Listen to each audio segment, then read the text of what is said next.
நான் நான் இந்த இடத்துக்கு வந்துட்டு என் ஃப்ரெண்ட் மார்க்ரெட், சிஸ்டர் மார்க்ரெட், அவங்க எனக்கு வந்து இன்ட்ரடியூஸ் பண்ணாங்க. இந்த மாதிரி எவெஞ்சலிஸ்ட் சிஸ்டர் சுமிதா வந்து பாருங்கள், பிகாஸ் நான் வந்து ரொம்ப ப்ராப்ளமில் இருந்தேன். லைக் ஸ்ட்ரெஸ், சோர்வு, ஐ டோன்ட் நோ பட் எனக்கு என்ன செய்கிறதுன்னு எனக்கே தெரியாது. சம்டைம்ஸ் நான் ப்ரே பண்ணுவேன், சம்டைம்ஸ் ப்ரே பண்ண மாட்டேன். தென் ஒரு வாட்டி அவர்கிட்ட சிஸ்டர் சுமிதாட்ட என்னோடய மெசேஜ் அனுப்பினேன். இந்த மாதிரி எனக்கு ப்ரேயர்ஸ் ரிக்வெஸ்ட் வேணும், இந்த மாதிரி இருக்குதுன்னு. ஸோ அவங்க டேட் ஃபிக்ஸ் பண்ணி இன்றைக்கி வர சொன்னாங்க என்னைய. ஸோ இன்றைக்கி வந்து அவங்கள பார்த்தேன். அவங்க வந்து இன்றைக்கி எனக்கு உட்கார வச்சு எக்ஸ்பிளைன் பண்ணாங்க என்ன காரணம்னு. ஸோ நான் இப்போ வந்து எனக்கு வந்து கொஞ்சம் சோர்வு வந்து பிகாஸ் கொஞ்சம் சேவனை கட்டு இருக்குது அண்ட் ஜெனரேஷன் கர்ஸ் இருக்குது.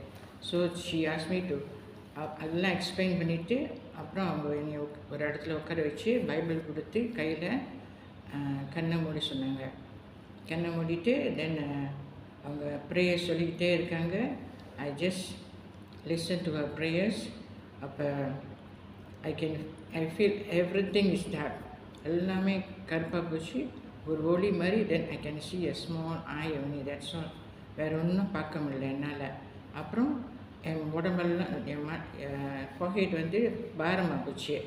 பாரமாக போனோன்னே அவங்க இன்னும் ப்ரே பண்ணிக்கிட்டு இருந்தாங்க.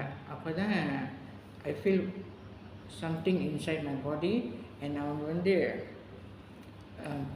கையை எடுத்து தலையில் வச்சாங்க. வச்சுட்டு ப்ரே பண்ணிக்கிட்டே இருக்கும்போது I feel so heavy. After for a while அந்த பேர்டன்லாம் அப்படியே ரிலீஸ் பண்ணிடுச்சு. அப்புறம் கொஞ்ச நேரம் சேர்ந்து ப்ரே பண்ணிட்டு she ask me to open my eyes open பண்ணி சொல்லிட்டு சொன்னாங்க இந்த மாதிரி எப்படி slowly open eyes and how I feel. அப்போ தான் அவங்கள்ட்ட சொன்னேன் எனக்கு பாடி வந்து கொஞ்சம் லைட்டாக இருக்குது.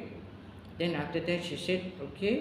அந்த ஹோலி வாட்டர் கொடுத்தாங்க. ஹோலி வாட்டர் கொடுத்து she ask me to drink 3 times victory in the blood of Jesus 3 வாட்டி சொல்லி தண்ணி குடிக்க சொன்னாங்க. குடித்தேன். குடிச்சிட்டு I only praise the Lord. ரொம்ப I thank God for everything because without him I won't be alive. Praise the Lord. 8 years before, sir. 8 years before. 8 years. And சாபம் வந்து 80 years without the Lord. எனக்கு தெரியாமல் போச்சு. அப்படி இங்கே வந்து தான் எனக்கு தெரியும் எனக்கு இந்த மாதிரி சாபம்லாம் இருக்குன்னு. With the help of Jesus Christ இன்னைக்கு எல்லாமே கட்டி whatever it is in me, and the generation curse is released with the help of Jesus Christ. And I love Jesus Christ. Same time I praise him for whatever he had done for me. All glories goes to him. Amen.